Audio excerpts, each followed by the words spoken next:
हाल के दिनों से मुकेश साहनी लगातार मीडिया में बयान दे रहे थे कि डिप्टी सीएम की कुर्सी उनके ही हाथ आएगी और आखिर में ऐसा हुआ भी। महागठबंधन के प्रेस कॉन्फ्रेंस में मुकेश साहनी की चर्चा रही।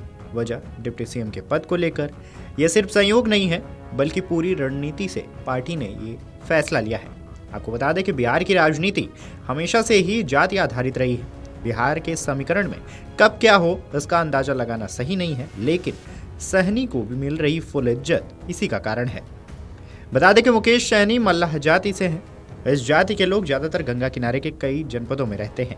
इन्हें बिहार का डिप्टी सीएम बनाने की सबसे बड़ी वजह अति पिछड़ा वर्ग यानी कि वोटरों को महागठबंधन की तरफ अपने पाले में लाना हो सकता है।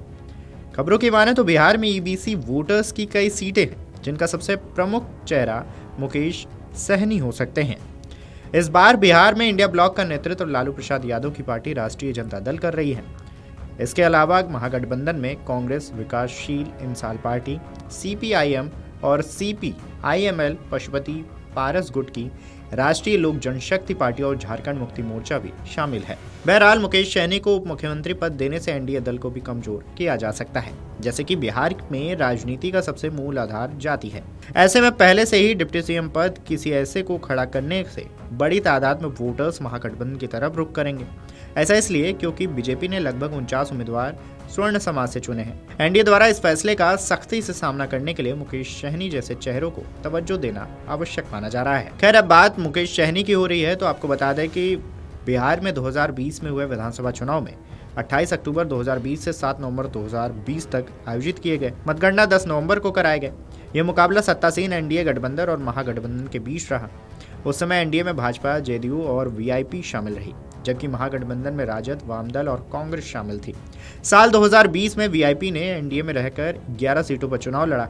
इसमें से 4 पर जीत हुई थी। मुकेश साहनी इस दल के अध्यक्ष रहे। मुकेश साहनी इस बीच मंत्री बने। भाजपा ने मंत्री बने रहने के लिए उन्हें विधान परिषद भेजा।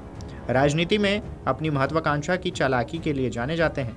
भाजपा की उदारता से वो हार के बावजूद मंत्री बने और विधान परिषद में जगह बनाई, लेकिन अति महत्वाकांक्षा ने उन्हें जल्दबाजी में डाल दिया। आलम ये रहा, उत्तर प्रदेश में उन्होंने अपने निषाद समुदाय के वोटरों के आधार पर पार्टी का विस्तार करने की कोशिश की, लेकिन साल 2022 के यूपी विधानसभा चुनाव में उनके 53 उम्मीदवारों में से कोई भी जीत नहीं पाया। इस दौरान उन्होंने भाजपा और योगी आदित्यनाथ के खिलाफ भी बयान दिए थे, जिससे एनडीए में उनकी स्थिति कमजोर हो गई। जुलाई 2022 में भाजपा ने उन्हें विधान परिषद में रिपीट न करने का निर्णय लिया और मुख्यमंत्री नीतीश कुमार ने उन्हें मंत्री पद से हटा दिया था।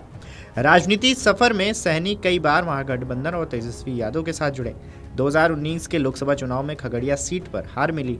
2020 और 2024 में एनडीए और राजद के गठजोड़ में भी उनके हिस्से में मिली सीटों पर पार्टी को जीत नहीं मिली, यानी उनके निषाद वोटरों पर पकड़ का दावा चुनावी सफलता में तब्दील नहीं हुआ।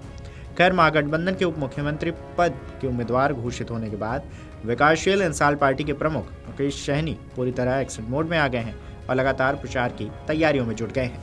इस खबर पर आपकी क्या राय है, हमें कमेंट करके जरूर बताएं। Video desk Amar Ujala dot com. अगर आप ये वीडियो YouTube पर देख रहे हैं तो हमारे चैनल को सब्सक्राइब कर बेल आइकन दबाएं और Facebook पर देख रहे हैं तो हमारे पेज को लाइक करें।